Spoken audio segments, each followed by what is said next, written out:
No time in the kingdom would be complete or even representative without spending some serious time in the desert. Danya's friend Amr is taking us out for a classic Bedouin delicacy, dub. The bad news is that means lizard for breakfast. And you haven't had lizard before? Never. And he said he has? Yes, Amr has had it. He said he hated it. Really? Interesting. Let's see. Maybe it'll be better than we expect. I am not encouraged by the fact that Danya hasn't tried this before either.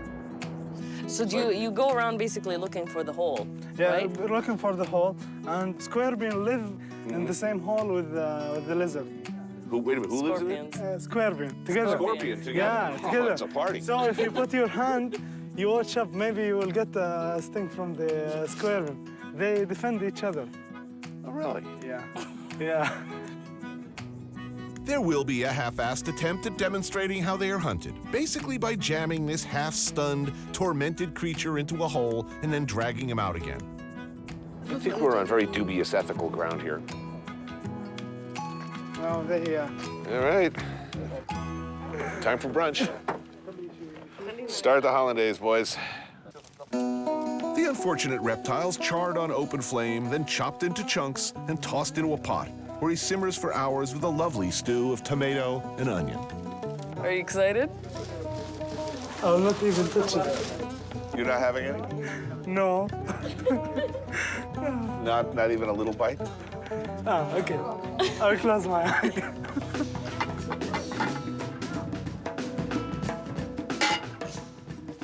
I can tell you it doesn't smell good. You're not encouraging me. You want some sauce? A little sauce, yes, thank you. Can I change the plate? I'm kind of liking mine. Please. No? Please. Okay, ready? That's not that bad. It's a lot whiter than I thought. I thought it was going to be like dark and oily. You know what? It's not that bad. Oh. It tastes like chicken. It really does, I think. You know what it tastes like? What? Actually, Well, a lizard. once you get the skin off, it's kind of got a smoky flavor that's not bad. Much, much, much, much better than I thought it was going to be. Yeah, I think so too.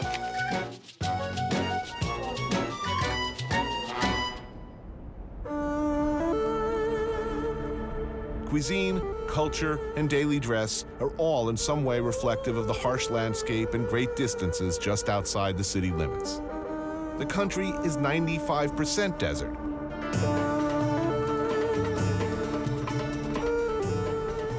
No wonder the garment of choice is the thobe. I totally dig it. There's that ventilation factor. I feel so free, if you know what I mean. And I gotta tell you, looking like everyone else, feeling truly invisible and anonymous, it feels kind of good. I could get a stunt double for this now. Anybody can play me. What do those kooky, crazy Saudis do when they want to cut loose? Drive around the desert like maniacs.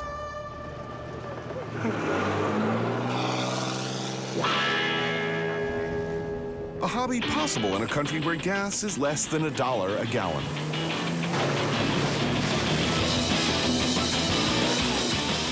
Saudis of all ages pursue this activity with unbridled enthusiasm. Whole families loaded into every kind of four-wheel drive vehicle, attempting to climb steeper and steeper dunes. It's the Saudi version of a picnic. It's fun, especially if you like feeling your head bounce off the dashboard. While Amr and I are carving up the desert sands, our stunt camel was being prepped for its time in a giant ersatz pressure cooker. Meanwhile, our own air-conditioned desert dining tent is being made ready. After a few hours of high-pressure simmering, Mr. Humpy's stunt twin is sufficiently cooked. A proportionate amount of Taif-style salik, a white rice cooked in milk, is literally shoveled onto the platter.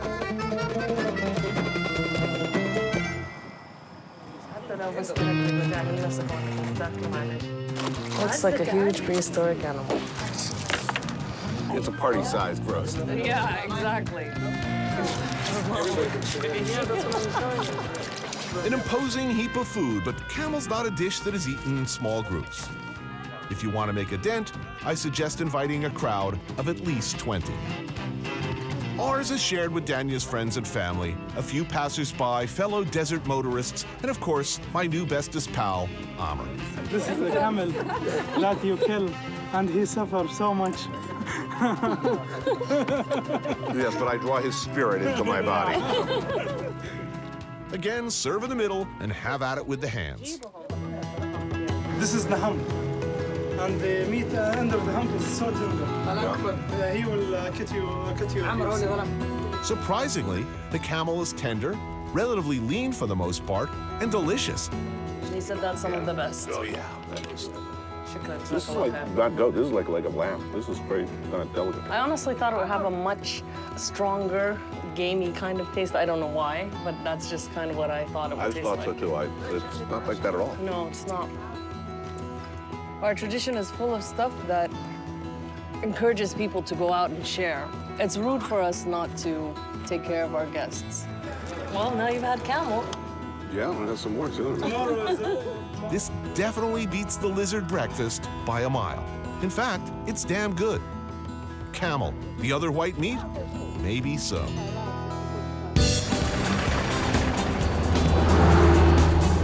Life can be beautiful, life can be hard.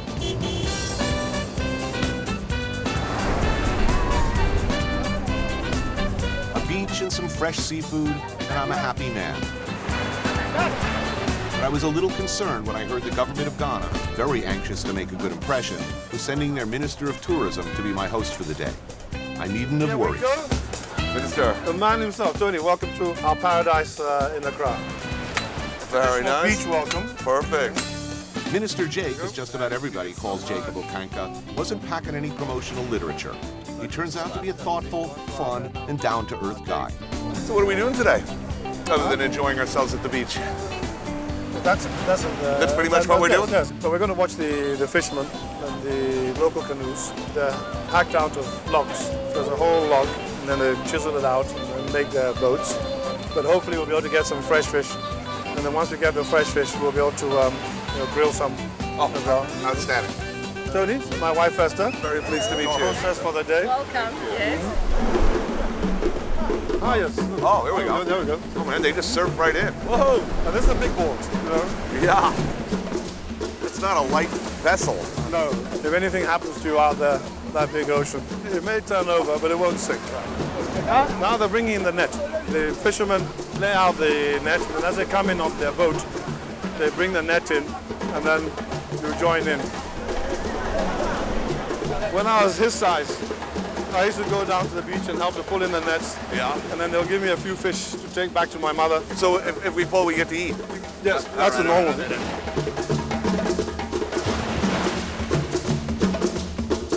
All right, yes.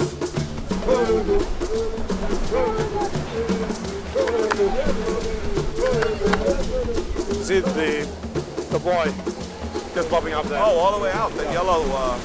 There's an awful lot of nets to pull in. This looks like fun, but you should know, under ordinary circumstances, the size of the catch is directly proportionate to the size of this community's meals. The terrible thing about this is they go through all of this. 8 people go out in the boat. There are 20 people on shore helping to pull the nets in. Another 15 old men and women helping to mend the nets. And the whole thing comes in 4 fishes. It's can be heartbreaking.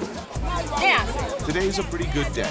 As the locals divide the catch, we go off to negotiate for some lobsters. Crunchy, crispy, fresh, naturally salted. Shellfish going in the water. They're dying so that we may sup on their delicious flesh. Knowing where we come from, shared history and culture is a favorite subject of conversation with Minister Jake. Beer, yes. He talks about Ghana's special relationship with African Americans and his hopes for the future of that I'm going relationship. to have the better beer. These diasporans are our own kith and kin. So we're moving very hard now, in fact, to try and bring our people together again. There were not slaves who left. There were people who had been enslaved. Right. So whole communities were ripped out. The artisans, the priests, the political leaders, everybody. Yeah, we want them to come back again, to take an interest in Africa and to realize that there's wealth in Africa that rightfully also belongs to them and that they can help to release. How's my mother? Abuji, bring the big spoon.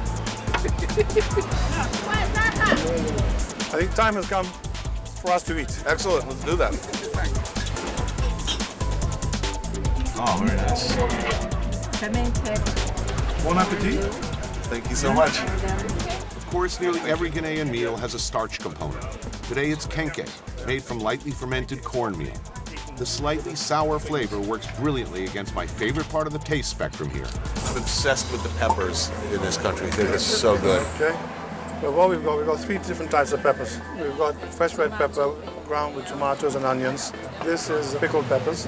Nice. Okay, and then this is a fried pepper. These are fried with a little bit of fish in them. Ah.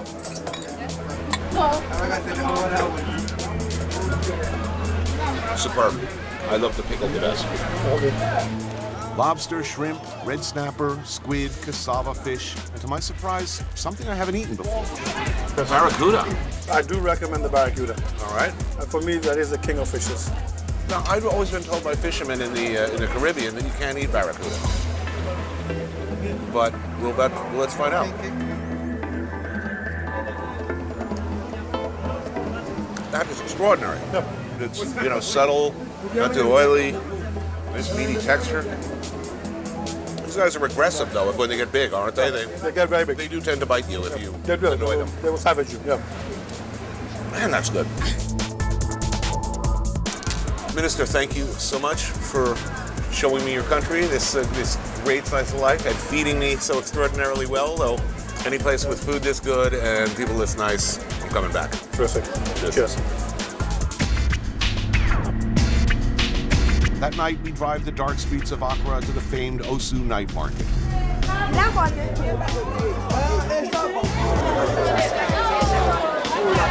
Osu Market serves clubgoers, night workers, and pretty much anyone in need of good local food after the sun goes down.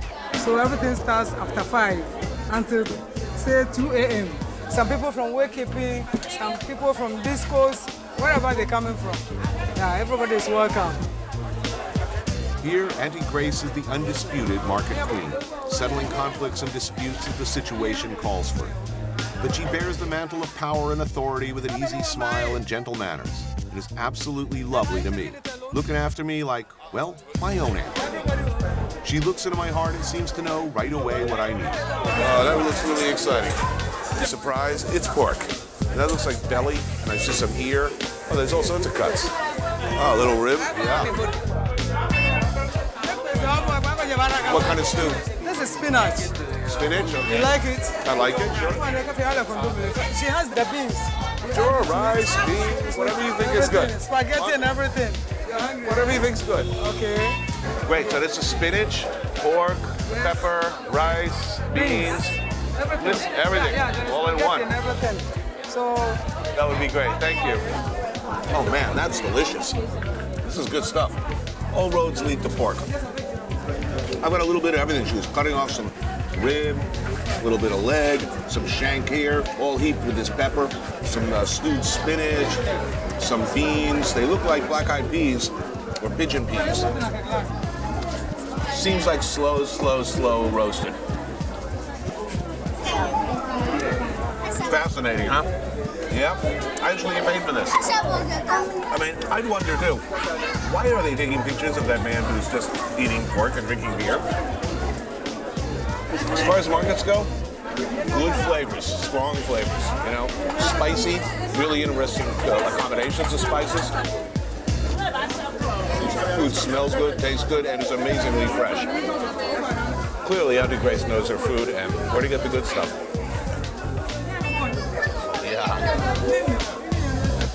This is Africa. This is what Africa smells like, tastes like, and feels like. And I want more. Grace, thank you so much. That was really, really fine. I hope you enjoyed everything. Oh, it's fantastic. Really good food. You picked out good stuff for me. Thanks. I'll come see you again, I hope. So next time you take some more pork, eh? Oh, yeah. I'll be coming back for that.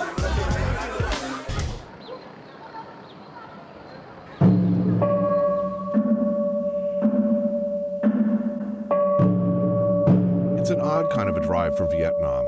6 kilometers out of the lot, past the old colonial villas, fields filled with flowers, alpine-looking vistas. On the southern slope of Tri Tui Mountain, up hundreds of stone steps, through a gate, is Linh Phan Pagoda. Over 30 women live here and worship together, sharing a devotion to Buddhism and vegetarianism.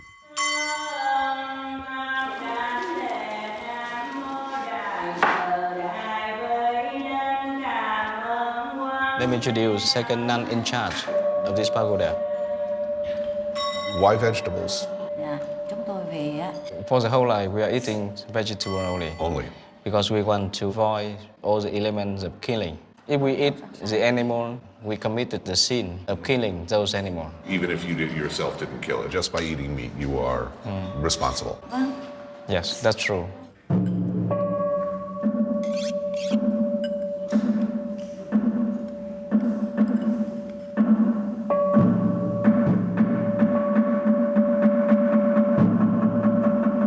Okay, that's a little awkward. How about some lunch?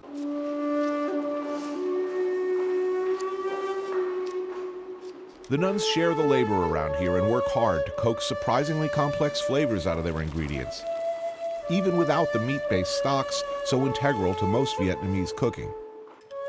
It's a lot of flavor. The rice look beautiful. I think this is good mushroom. Yeah, it is good. Young banana and starfruit. The big chili with a lot of color like this is very good for health. And this, what is this? Tofu sour soup. She's afraid you cannot eat the hot thing. Heat would be good. Without meat, there is always spice. No, please, have it. Eat as much as you can. Please thank her for her kindness. They must have some spiritual strength to have this every day. Or they just... You gotta have something. You gotta be determined for sure. Could you go vegetarian? For 1 or 2 days. Yeah, right. I can go 5 days. And what's your feeling then? A craving. My body's telling me that I need something. You should have some soon. Do you think that your body tells you always correct things? Morally correct or just... It's a hard question. I don't know what my body is telling me is good for society necessarily or good for the world. Well, sometimes I have to admit, late at night, when I've had a few cocktails, my body tells me I need like the macaroni and cheese at KFC, and I know that my body's wrong. Sometimes it's wrong. I think it gets confused sometimes.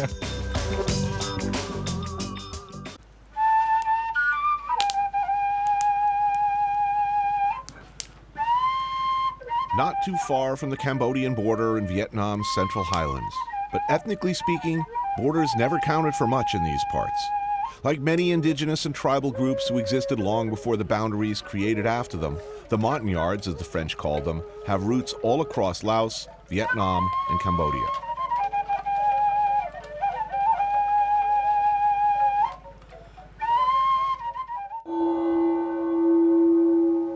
Once, Mnong people were elephant hunters. Here, a cemetery, where the best of them were honored with tombs, monuments, some of them bequeathed by the kings and emperors of other nations. This graveyard is for the elite, as you said, you told me. This was for only the most honored members of the group.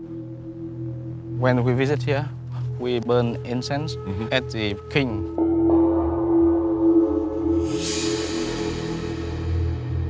Back then, the men of this tribe would set off into the jungle, as many as 30 at a time, hopefully to return with one of these. They did not kill them. They did not take their ivory.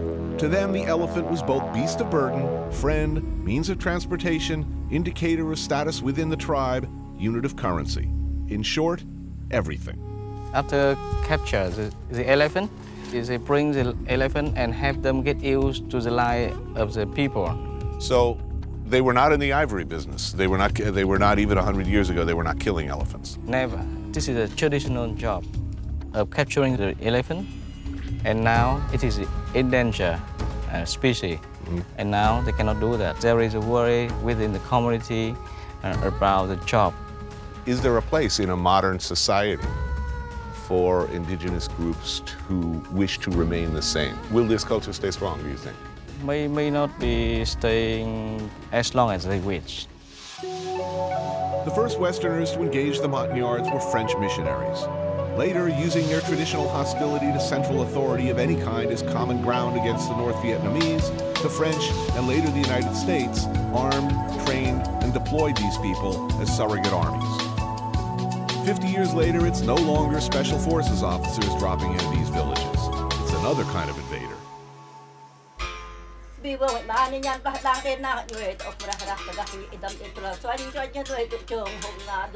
Just down the road from the Mnong, the Ede people. As far back as recorded time, they've been sharing epics, historical folk tales and song and music. But now, recognized as a source for tourist dollars, they're encouraged to recreate the past for display purposes. Ages-old yet fragile communities supported by and simultaneously altered by this. Songs and customs once in danger of disappearing forever, now passed on to the next generation as a means to make a living. The buses come, the buses go. They watch, they buy, they're gone. What do they leave? What do they take away?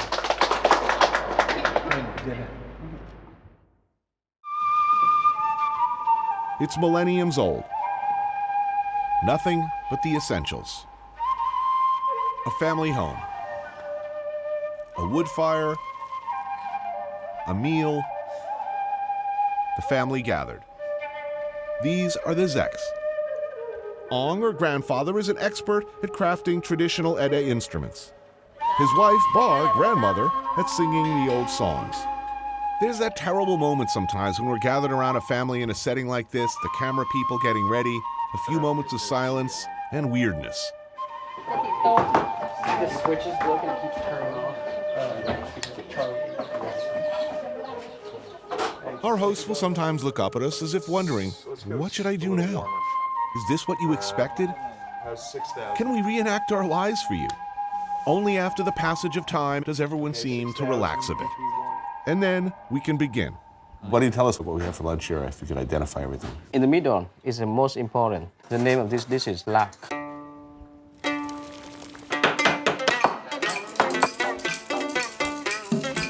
Lard, boiled pork tripe, throat, heart, lungs, blood, and some herbs, all finely diced together.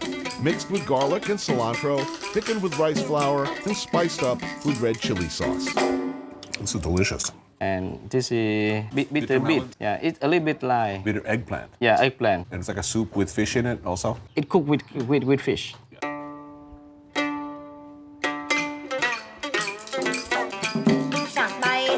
A simple but hearty fish soup. Dried whitefish caught from the river, stewed with eggplant, cut and boiled with lemongrass, then mashed with onion, garlic, chilies, and sugar. Do you feel a little bit bitter? Good bitter. It's nice. Bitter. You know this? That's rice cooked in bamboo. Yeah, there's a smell from the bamboo. Right. And the water from the bamboo, when it cooked with the rice, it's making it delicious.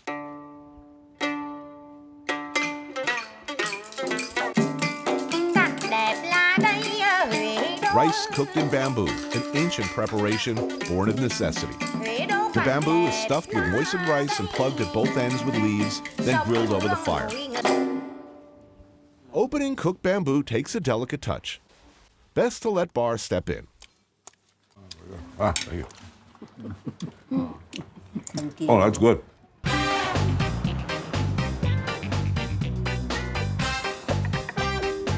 I knew there was more to Jamaica than just good food, good music, and beautiful beaches. In my zeal to go beyond that, I urged my producers to look deep into the country, culture, and traditions in search of something off the beaten path. Perhaps they took deep and off the path too literally. I certainly erred by not paying close attention to what they'd come up with. Where are we going, Tony? Hell if I know. Something about a cave. Nice cool morning. Good caving weather. Which is how I found myself in the worst, hardest, most dangerous, misery-inducing, physically demanding, and frankly stupid escapade of my television career. Beaten path? How about heat-stroke-inducing hump up and down muddy jungle hills? I yearned for a beaten path. any freaking path. My legs are killing me, and my heart is pounding out of my chest. I had imagined our guides Jan and Stefan from the Jamaican Caves organization to be more the brawny, heavy on the safety equipment adventure tourism type. So Tony, how you feel about going into this cave? Little trepidation? I think I'm okay with it. It's an extremely wild and natural cave. Oh, excellent. I'm not too concerned. Good. Looking back, this is like that moment in the horror movie where the character goes, "What could possibly go wrong?" Our trail gets slippery here again, guys. Yeah, hang on to trees whenever possible, but watch for ones with big spikes coming out. The footing is unbelievable. We're nowhere near the cave and we're already swimming in mud and sweat. You okay? Yeah, man, I'm cool. And the terrain just gets more and more hairy. Yeah. Careful, Tony, it's really slippery. I should tell you, by the way, that I'm still at this point expecting like a cave with guardrails and maybe a gift shop. But no, I'm ready to stroke out. The effort of the hike, the heat and humidity, it's hard on me. I'm freaking middle-aged, for God's sake. Heads up when you come through bamboo. It has a tendency to poke you in the eye, and it's very painful. Jungle and mountains, not enough? How about the cross the river part? There are two ways to cross the river on a log. There's a safe way, straddling the log and slowly making your way over. And then the not-so-safe way. Have I mentioned, by the way, and I'm not lying, that our guides advised against even dipping a hand in this water, as it's the toxic runoff from a nearby rum factory? The last hill was, of course, the steepest, and arriving at our destination brought no relief. Yeah, nobody's sitting on the dirt. Whether you sit on a dry rock or sit on a log. There are some domestic cats that have adapted out here because they have a food source here. There's a parasite in the feces. You're fine as long as you don't sit on the ground. Anal-seeking parasites. Sure, why not? And you want me to go where? Okay, we're at the entrance pit to one of the most magnificent and wildest caves in Jamaica. Hundreds and hundreds of thousands of bats down there. As every step progresses, you will feel increasing heat, humidity, and it smells like a barn down there. Tremendous life experience. Bat feces, eh? I think this ranks with the ATV and the Sicilian cliff jump among the all-time good ideas. Ugh. The truth is, nothing in my past experiences had even remotely prepared me for what was ahead. I made a point of being among the first ones down, just so I could get this bird's eye view of Diane, who got me into this mess, hung up like a frog in biology class. Stuck in the roots. Ooh, look at her struggle. Sawed off at the ankle. Leave her a flare, a pistol, 2 rounds.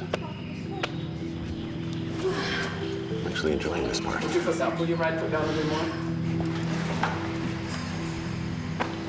There's a tiki bar just a few yards down, right? Right? I'm not sure if it's open on Tuesday. Have you know I expect an umbrella in my drink. We finally begin our descent into what some might call a fecal wonderland, but which me and my crew are quickly finding to be hell. What looks like mud is actually a soup of bat and roach feces. Every step is treacherous and a fall can easily drop you 2 stories or more. And Jan cheerfully supplies a steady stream of encouraging anecdotes. You will see more roaches in here than you have ever seen in your life. Oh yeah? I'm from New York City. Millions of roaches in here. Really? Great. I look forward to that. As promised, the roaches were plentiful. They were also gigantic. They crunched under hands and feet as we went deeper and deeper. The temperature getting higher and higher as we got closer to the bats. Whoa, gotcha. Our whole purpose in coming is falling apart as the equipment is failing. Ooh, hold on. I'm totally fogging up in here. Yeah, I know. It's like shooting in a shower. And the simple act of trying to frame a shot means leaving yourself perilously off balance and in danger of toppling off a cliff or into a soup of bat and roach feces. Watch out here. Yeah, Watch out a lot. Yeah. Every step is treacherous with occasional unpredictable drop-offs. Lose your light for a second, and it's time for a panic attack. There's always the awful knowledge of how much rock and earth hangs over us. and nothing can give you a sense of the stench and oppressive heat. I'm not sure why I kept going. I suppose because I didn't want to look like a on TV. But I wasn't up to it. I know that now. Let's go. Like the boxer once said, I should have stood in bed.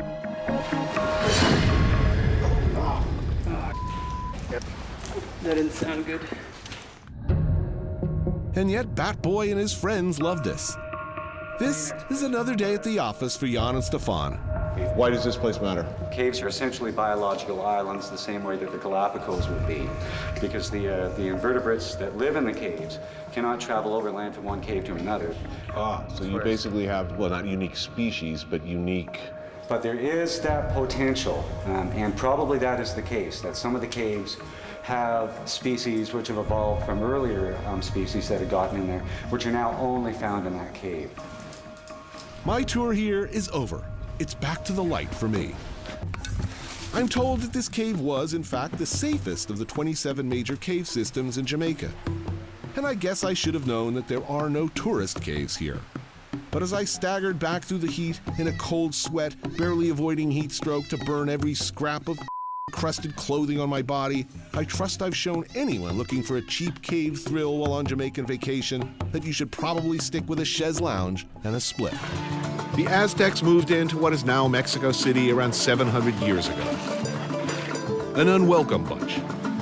Relegated to a sprawling, fetid wasteland, a swamp really, south of town, they found, despite the unpromising terrain, the three sacred signs: eagle, snake, cactus, which prophecy had told them would denote the capital of an empire.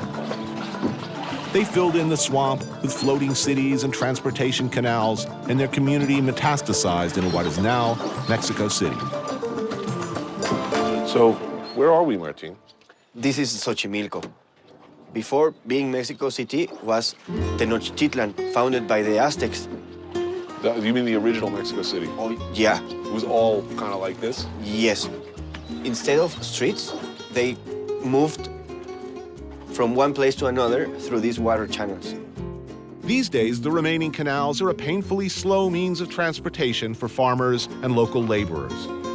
But as we shall see, living out here can be an isolating experience, leading one man to indulge some strange and some might say terrifying tendencies. We've hired a boat to learn about this man and the eerie kingdom he made for himself. Some might call it madness. Okay, the tree we see in the middle of the channel, that's where we're going. Up ahead, something sinister, something unsound. La Isla de las Muñecas. Even the name causes the bowels of believers to turn to jelly. Oh man, this looks like Apocalypse Now, but dolls instead of severed heads. Buenos días, buenos días. A man and his island, and his silent friends. Sí, señor. Perfecto. Muchas gracias. ¿Cómo estás? Buenos días, señor Tony. Carlos. He's gonna tell us the story. Diego lives here now, tending to his uncle's near 50-year decorating scheme. For 7 years, he's lived among his uncle's friends and protectors, trying to scratch out a living, showing it all to, well, people like us. So, what is this place? How did this come to be? What was it? ¿Cómo empezó este lugar? Él platicaba que hace 50 años. He's telling that 50 years ago, donde está la cruz, where the cross is, back there, a girl was drowned. There was a suicide? A little girl. Sin querer. Yeah, she drowned. She's just a drowning.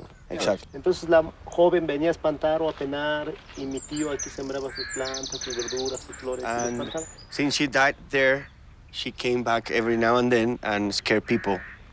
And his uncle tried to use the dolls to scare the spirit that was scaring him.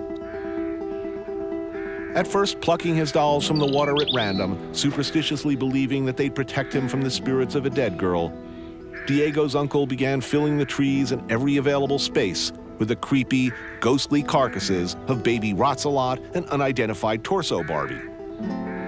Soon, nearby residents and visitors would bring theirs and contribute to his unholy cause. Porque la muñeca, que mi tío la quería como una muñeca milagrosa, la que está en la trajinera.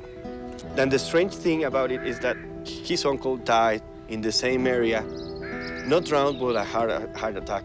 It's the same spot, 50 years after, 50. 50. So he started doing this when and what year? 1950. Okay. Wow, that's a lot of time. A lot of dolls. Inanimate bits of plastic, rubber, and Dynel. I need not fear them. But I don't want to spend the night anywhere near them either. Was his uncle happy? Was he era feliz, era feliz. Sí, muy contento. Did he have friends? I mean... ¿Tenía amigos y todo eso? Sí, mucha gente que lo venía a visitar. He was saying like when he used to get them from the water and he was doing something good to... Rescuing. Yeah, right. Rescuing them.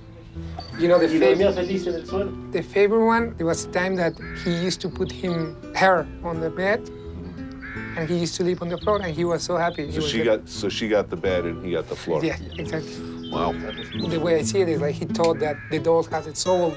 And he was rescuing them. But they were also protecting him. Yeah. Diego's uncle spent 25 years on this island without ever leaving. His nephew dutifully brought him back supplies, but like Chef in Apocalypse Now, I can't wait to get back on the boat. Never get off the boat. Never get off the boat. Bye, Dolly. Yeah, it's time. It's beer o'clock. It's beer o'clock, right. Pleasant dreams.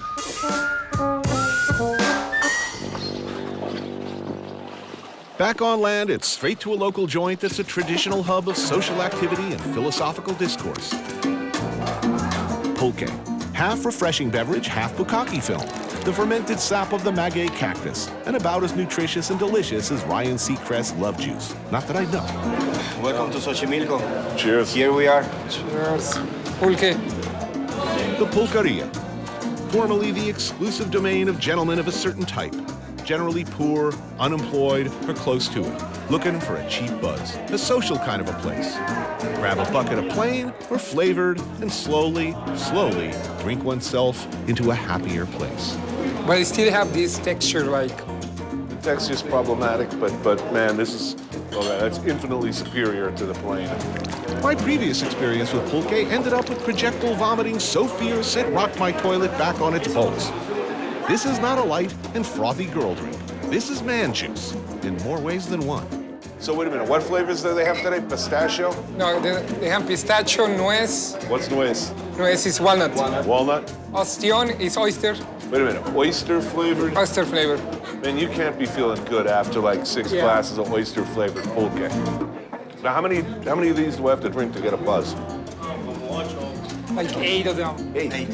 That's a lot. Mexican Viagra, right? Mexican Viagra, that's why they call it. The Mexican Viagra. Everywhere. It's not bad, huh?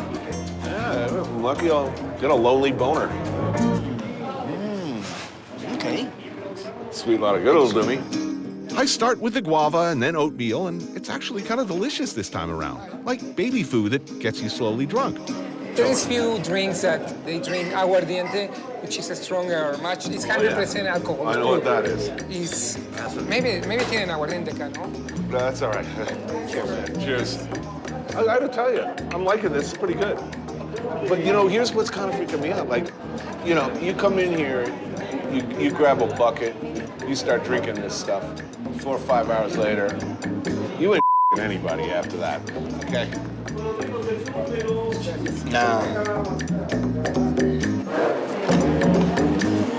¿Quieres aguardiente de caña? No más para probarlo un poquitito. He's gonna bring aguardiente, as Mexico does. They always feed you and they always give you drink. Mexico being a country that always wears its heart on its sleeve, these old dudes at the next table happen to have some aguardiente. A liquor, home brewed in this case, made from sugar cane. Just smell it. Mexican moonshine, firewater, rocket fuel, paint thinner, whatever you want to call it, it can only lead to something bad. Good. And while mostly flavorless, it has the kick of drain cleaner reaching straight down your throat and grabbing a fistful of gut. That's pretty thirst to your eyes. Tómale de una vez. I'm not finishing this, dude. Es el invitado. Good stuff. Gracias, señores. Muchas gracias. Salud. Salud. Back in the hectic, fast-paced life of São Paulo, the locals seem to have the balance of work and play all figured out. Somewhere between delicious deep-fried snacks and never-ending meat fests, they seem to get things done. Maybe it's a sensible breakfast.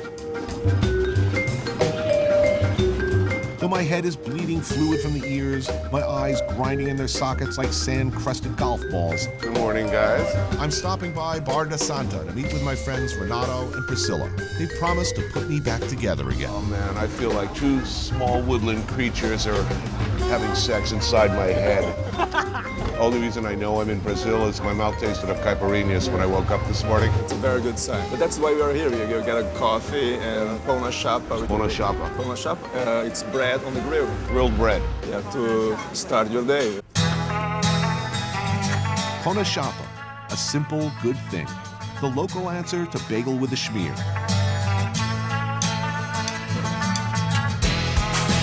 This is a typical Paulista breakfast. Just bread, butter, coffee. Coffee with milk, pingado. Pingado e pão na chapa. I want that. Yes. Oh, and it's a big coffee. Oh, yes. I may just live. I can do this. Oh yeah, it's really good. There's hope and beauty in the world again. Sometimes the most basic of foods, grilled bread with a little butter, are all you need or want. Oh, here we go. Oh, nice and crispy and fresh, but non-threatening. That's good, it soaks up all the alcohol. My experience so far in São Paulo is that your average Paulista wakes up in the morning, has a little bread and butter, coffee, then has like a gigantic feijoada that lasts for 4 hours, drinks around half a bottle of cachaça, and then continues to drink caipirinhas all day until around 5 o'clock in the morning. Is this normal, or is it just me? A lot of people wish for that every week, but no, some people cannot afford to do that every single day. You guys are serious here. In Brazil, there's always been a deep divide between the disadvantaged and the extremely wealthy. But São Paulo remains a symbol of hope. People move here to find work and support their families up north. And since this city has one of the best reputations for food in South America, and plenty of rich people willing to pay for it, it suffices to say there's plenty of work in the kitchen.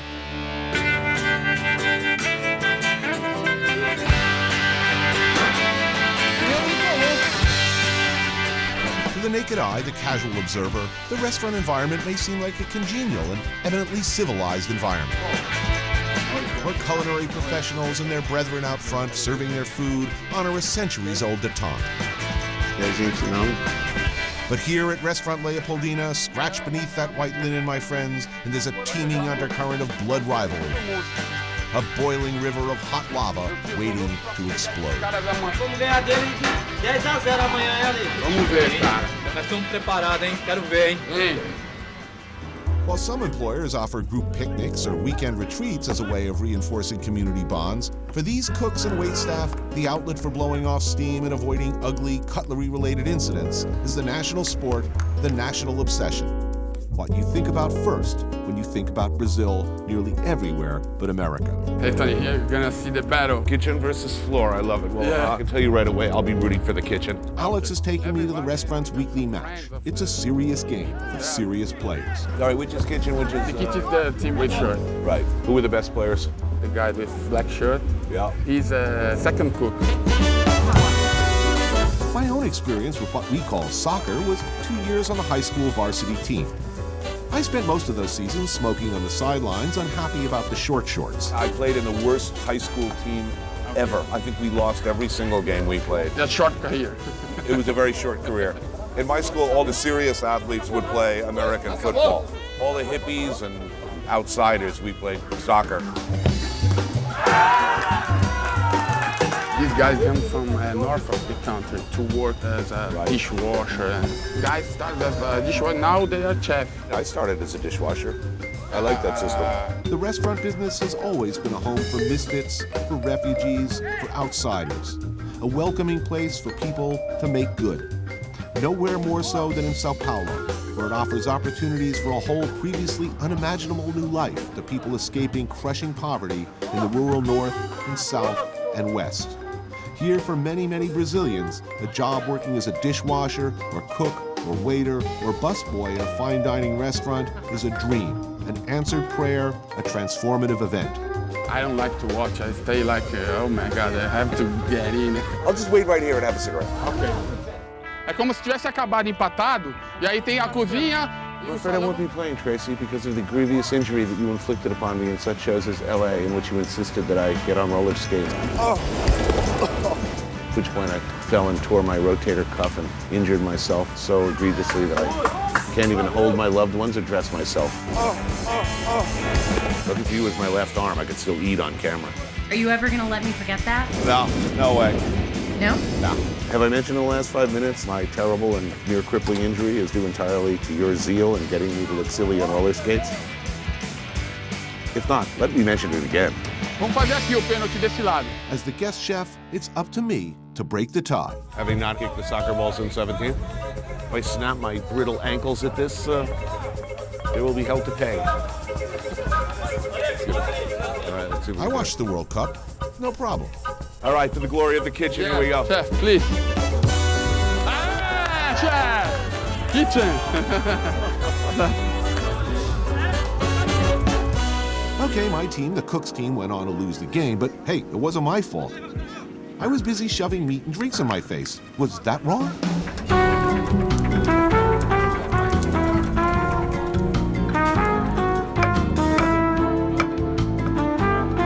So you're making a caipiroska, but with cashew? With cashew. We take the fruit, not the nuts. Take the nuts out. The opposite. The opposite. Yeah, we're gonna do some wind sprints after this and get ready for next week's game. If I was a bartender in a place that had to make a lot of caipirinhas, I'd lose my mind. I mean, all day long, people are ordering that. Doesn't your wrist get carpal tunnel? I would become very aggravated. Caipiroscas? A caipirinha made with vodka? I have heard of this thing you call vodka. Man, there's a lot of vodka in there. It's lethal. I shall try your unusual combination, sir. Cheers. In the spirit of good sportsmanship. Team pride. Yes, thankfully the Cooks team still got control of the grill, thereby ensuring equitable distribution of meat. Who's the winner now, waiter boy? Sausages go on first because all that wonderful grease is going to come oozing out of the sausages and get the fire going. Eu pergunto essa bobagem se o Brasil é mesmo feliz. Se o Brasil é mesmo feliz, quem me responde se o Brasil é mesmo feliz? Nothing like the sights and smells of bleeding salted meat hitting the fire.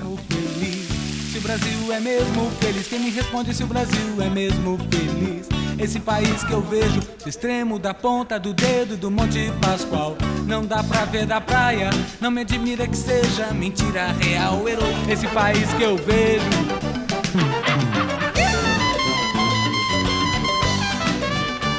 Oh, well, perfect finish to a perfect day. Yeah. Well, no, not perfect, because the kitchen didn't win. Yeah. Good meat, anyway. Damn names. Yes. The maitre d' has a devotion to his team not unusual to the local populace. His means of expressing that love, however, are a little Belushi-esque. He loves it. He loves his team there. This display is somewhat at odds with what I saw of him on the job. Not the quiet, demure maitre d' of yesterday.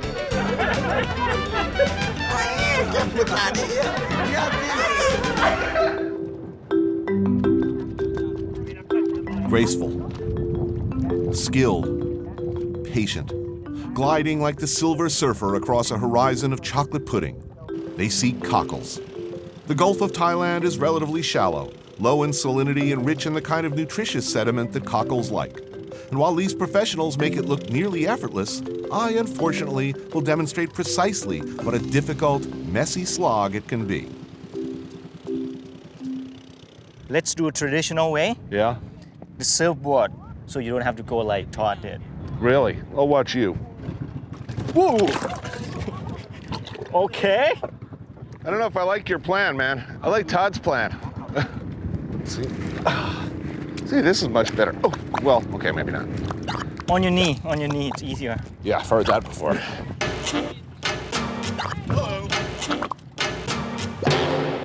So, come on over, Todd. Need a hand? I'm coming. I'm running. There's better be some damn good cockles. That's all I gotta say. Tony, we got one here. Yeah, I'll be right over. Well, I was gonna say, as soon as I myself. I'm pretty much here for the duration. Oh man, this is really, really dangerous. Everybody, stay away from the brown acid. It's just like Woodstock. Balls deep and hole muddy.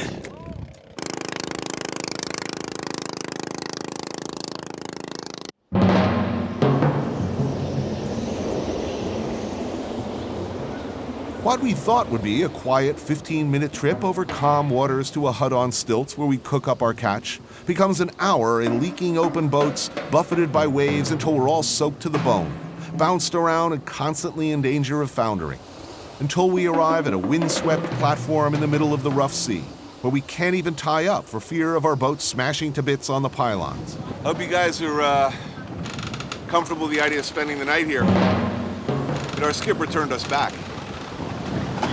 Oh yeah, these boats are not made for this, man, this kind of weather. And we're basically on a bamboo platform in the middle of the Gulf of Thailand. This place looks, well built. These guys are gonna leave us here, I bet. We'll be stranded out here with 1 cigarette left and 36 cockles. How long do you think that'll last us? About 5 minutes, I can tell you. And our cockle meal, I don't think it'll be happening. I'm thinking club sandwich back at the hotel. I like cockles fine, but... They said if we go back right now in a small boat. Right now, I think the operative word here is right now. So, yeah, I think we should go. Yeah, I don't think in any show have I been more wet more of the time or covered with mud and other material. I'm telling you, Violent Insurrection looks good about now. See you guys at the Emmys.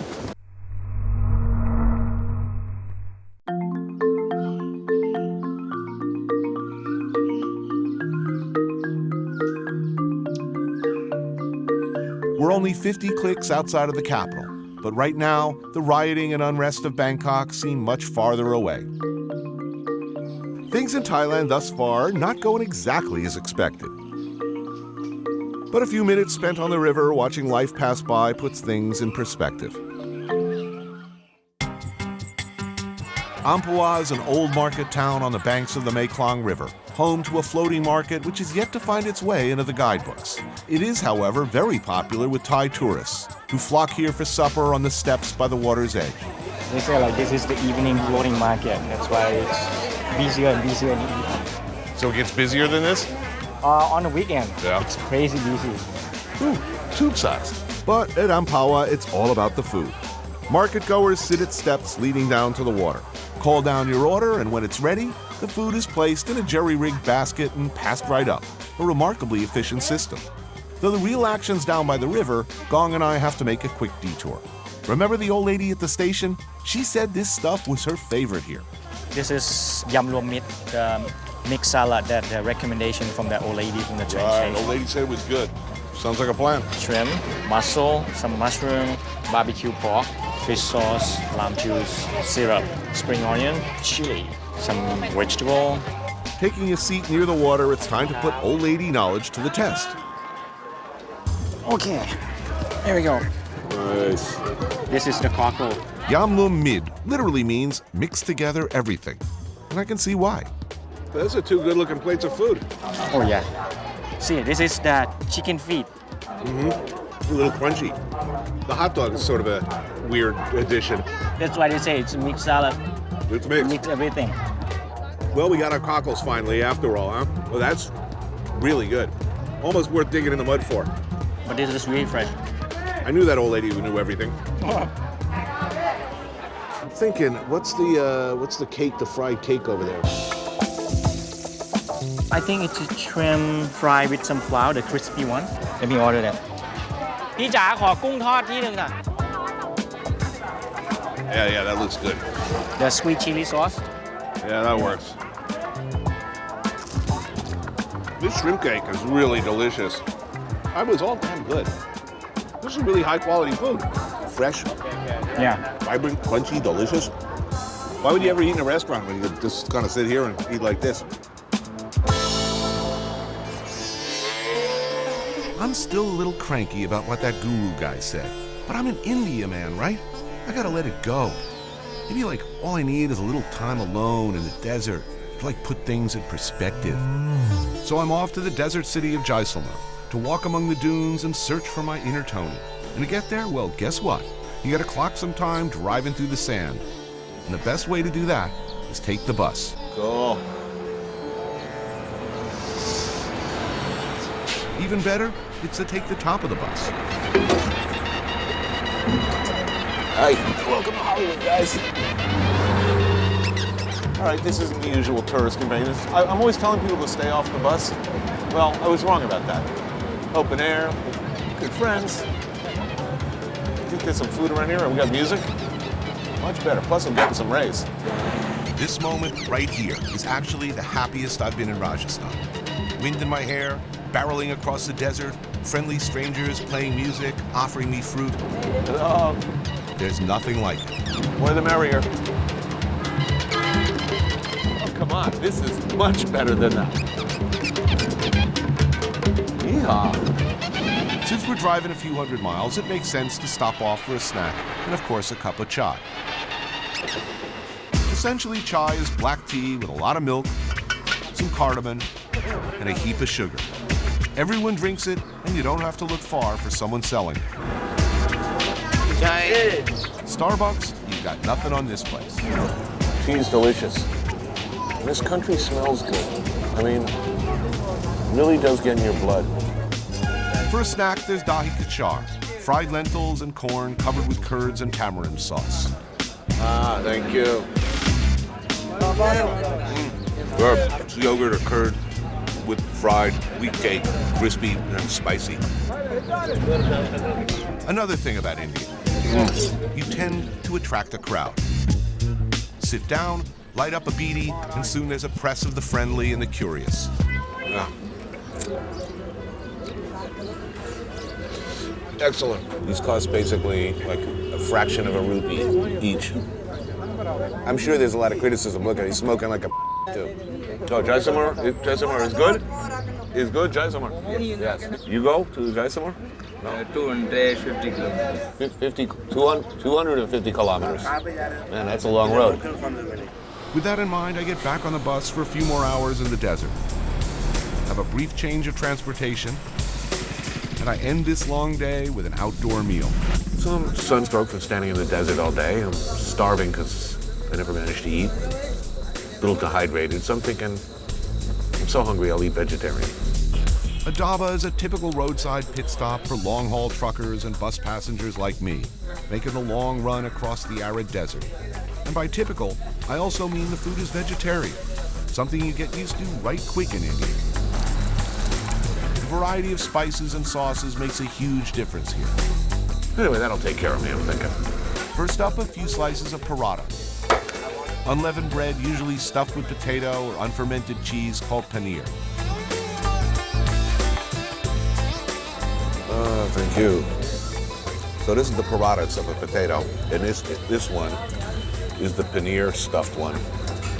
It's kind of like pizza quattro formaggio, but with only uno formaggio. Easy. Okay, now I'm just waiting for my beverage. I believe it's called chach.